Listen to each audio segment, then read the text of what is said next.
Hi folks, welcome to my little talk, indie games and their unsung support of player independence, presented by me, Clint, half-coordinated, Lexa, he, him, and they, them pronouns. I am recording this before actually announcing me using they, them pronouns to the public, so good luck future me in the past on that.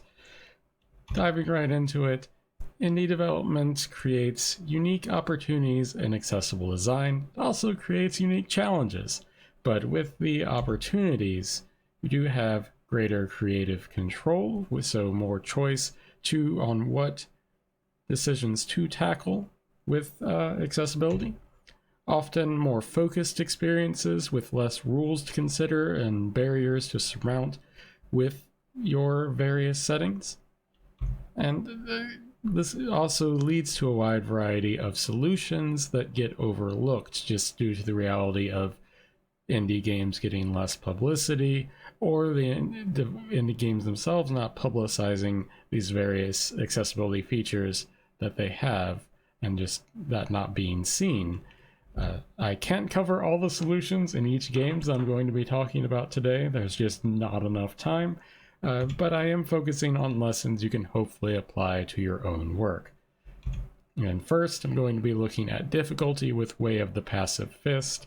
It is a beat 'em up, and but instead of traditional just punching and kicking, it focuses on parrying and dodging opponents to sort of tire them out or charge up a meter that you have. I helped on this game. I was the accessibility consultant. And with general accessibility suggestions, multiple difficulties is a common point, but how far can we really go with that? And how far we went with that at Household Games was we gave fine control over many aspects of difficulty that could be modified at any time. So enemy strength, changing that, changes how hard the enemies actually hit. Encounters, changes how many enemies you face in each encounter. Combo mastery changes how precise your timing with the parries has to be. And resourcefulness changes how many items actually drop as you play, such as healing items. And you'll notice as well there are unique names for each combination of settings. This is good for presentation, for kind of showcasing the type of play style that we were going for with these different difficulties, as well as just being a fun little touch and not talking down to the player by saying something is easy when it might not be. And speaking of presentation, I'm going to talk a little bit about Celeste, a game I'm sure you've heard of. It's a precision platformer that included assist mode. And with that assist mode did have various settings to adjust the gameplay to your needs. But I'm not here to talk about assist mode within Celeste itself. I'm here to talk about the preamble to assist mode and how that kind of stumbled a bit originally. It read as such. Assist mode allows you to modify the game's rules to reduce its difficulty. This includes options such as slowing the game's speed, granting yourself invincibility or infinite stamina, and skipping chapters entirely. Celeste was designed to be a challenging but accessible game. We believe that its difficulty is essential to the experience. We recommend playing without assist mode your first time. However, we understand that every player is different. If Celeste isn't accessible to you due to its difficulty, we hope that assist mode will allow you to still enjoy it. Now, there are a few issues with this. By suggesting that you play without assist mode your first time, it is talking down to the player and suggesting it knows better than the player does regarding their own needs, and that is something that disabled individuals have to deal with on a regular basis in their everyday life. So we try to avoid that in our leisure time. And also, the note here, the way this is worded, suggests that by using assist mode, you're not having any difficulty, and you're also not really playing Celeste. And that's not true. Otherwise the options wouldn't be there. This wasn't intentional as far as this reading and perception, but even with the best intentions and settings, if the presentation is poor, it can still cause emotional harm to those you intended to help.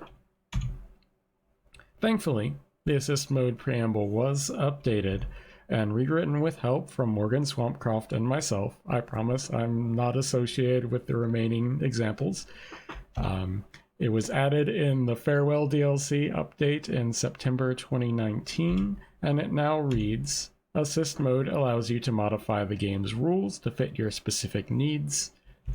This includes options such as slowing the game's speed, granting yourself invincibility or infinite stamina, and skipping chapters entirely.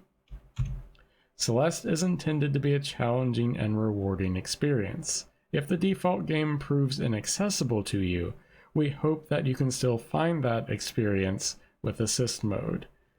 So this gets rid of the idea that you will not have any challenge by using assist mode if you need those options, and it also puts more emotional power in the player's hands in determining what your needs actually are.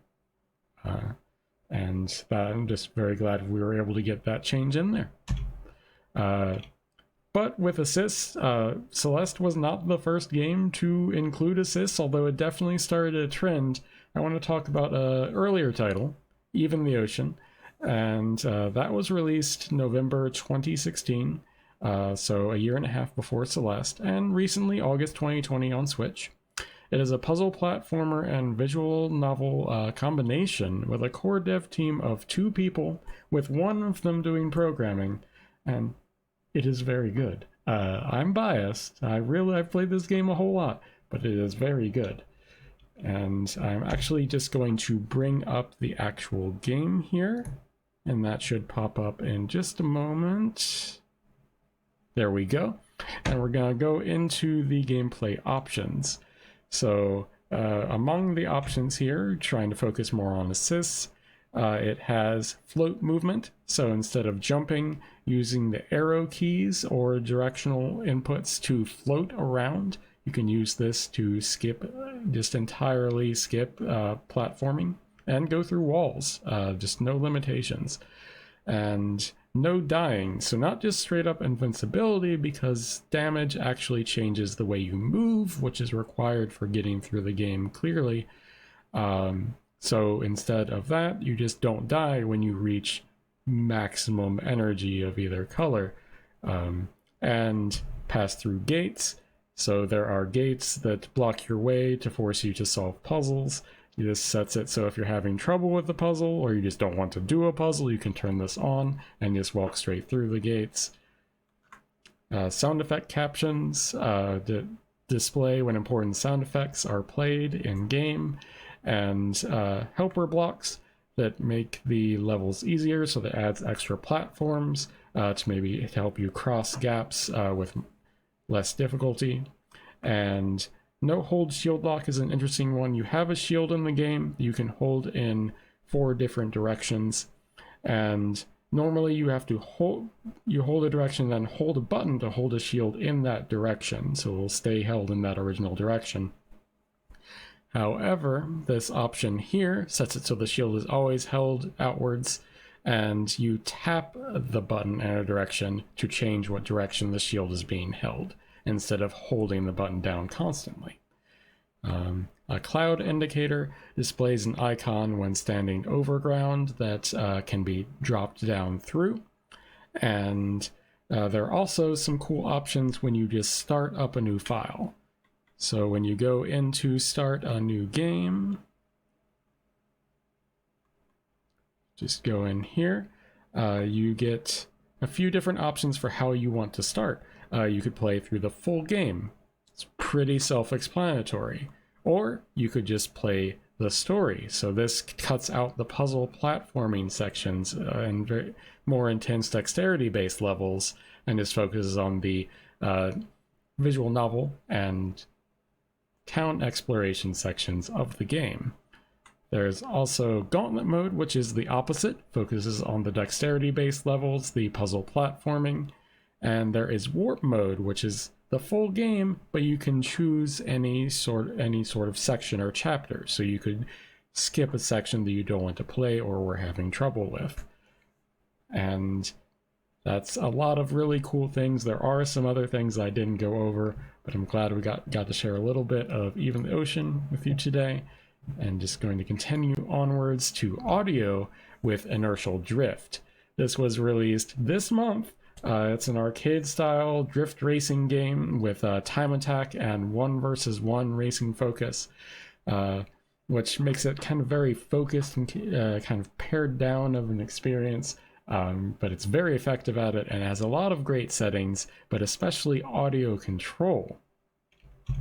And taking a look at that audio control, it gives you fine control over every type of sound in the game, not just sound effects, music, and voice if there's voices. It has 10 different parameters, and that goes through wind, ambience, impacts, drift gyro, surface sounds, tire squeal, engine, menu music, and the master volume. And you have adjustable in single digits from 0 to 100 for each of these. You may not be aware, but this sort of feature is commonly requested for many games. For example, when many sound effects might overpower others for more impact, that can be a problem for many players. So for, say, explosions or gunshots, it's commonly requested to be able to turn those down. And then moving on from audio, move to vision with Eagle Island, which was released July 2019 on PC and Switch. An adventure platformer with roguelite elements, with a very impressive suite of features. Hopefully Pixelnix, the primary developer, will be able to come and do a talk on the overall features someday to share with you all. It is largely implemented by a single developer. And I'm going to bring up Eagle Island now. Turn on the volume for that. Now I already have some impressive visual options turned on. Once highlighting the platforms and the player character, you can turn those on individually. And I also have the background dimmed.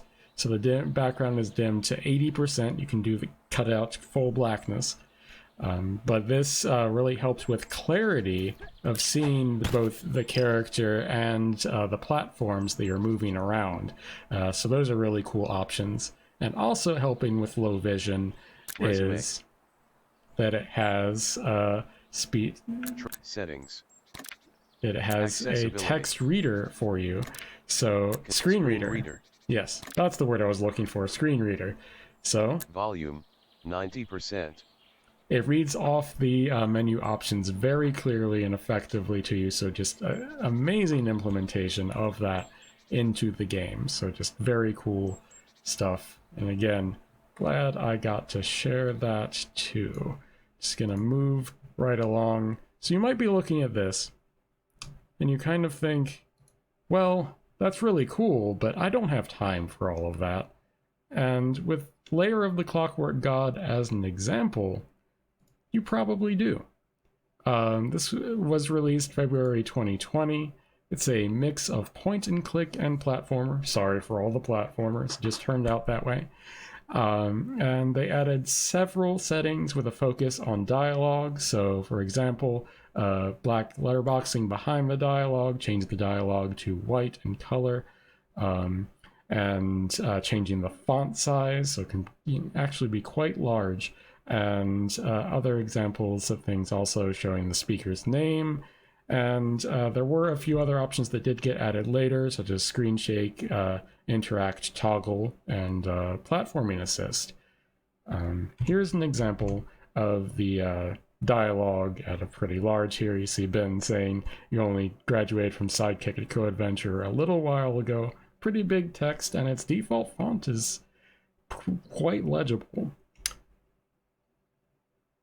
And how hard was it to implement? When asked that in an interview, Dan Marshall said, astonishingly easy, to be honest. I spent about 4 to 5 hours total adding 9 core changes, and honestly, it was all pretty straightforward.